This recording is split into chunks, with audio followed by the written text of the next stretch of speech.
गौरी पुत्र गणेश को प्रथम करो प्रणाम, मनोकामना पूर्ण करे, सफल करे सबका। बोलो गजानन जी महाराज की जय हो। अब आज की कहानी है, जैसा कर्म करोगे वैसा ही फल मिलेगा।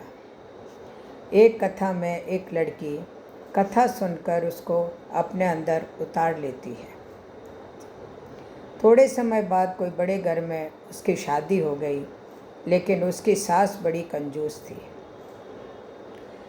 एक बार कोई संत उसके द्वार पर आए और उन्होंने कहा, भिक्षाम देहि।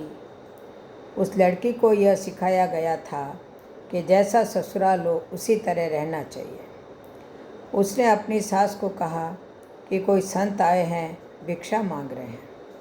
तो उसकी सास ने कहा कि उसे जाकर कह दो कि कुछ नहीं है। बहू ने दरवाज़ा खोला और जाकर बोली, बाबा जी राधे राधे। बाबा जी यहाँ पर कुछ भी नहीं है। संत ने कहा कि इतनी बड़ी कोठी है और तुम कहती हो कुछ नहीं है, तो तुम खाते क्या हो? तो बहू बोली, बासी खाते हैं। तो संत ने कहा कि वो ख़त्म हो जाएगा तो क्या खाओगे? तो वह बोली, आपकी तरह मांग कर खाएंगे। संत समझ गए कि बहू बड़ी सत्संगी है और संत वहाँ से चले गए। जब लड़की संत से बात कर रही थी तो उसकी सास सब सुन रही थी। उसकी सास ने कहा कि तुमने संत से क्या कहा? तो बहू कुछ नहीं बोली। इतने में उसके ससुर जी दोपहर में खाना खाने आ गए। तो सास ने कहा कि आज बहू ने संत से क्या कहा। अब ससुर को पता था कि बहू बहुत सत्संगी है, तो उन्होंने बहू से पूछा कि तुमने यह कैसे कहा कि हम बासी खाते हैं? तो बहू ने कहा कि आपने जो पूर्व जन्म में कर्म किए हैं उसके बदले में आप खा रहे हैं। इस जन्म में तो आपने कुछ नहीं किया। तो ससुर ने पूछा कि तुमने यह क्यों कहा कि मांग कर खाएंगे? तो बहू बोली कि आप अब कुछ भी कर्म नहीं करते हो और पुराने जो कर्म है वो जब समाप्त हो जाएंगे तो मांग कर ही खाना पड़ेगा। तो ससुर ने कहा कि क्या करना चाहिए? तो बहू ने कहा कि अन्न का दान करना चाहिए।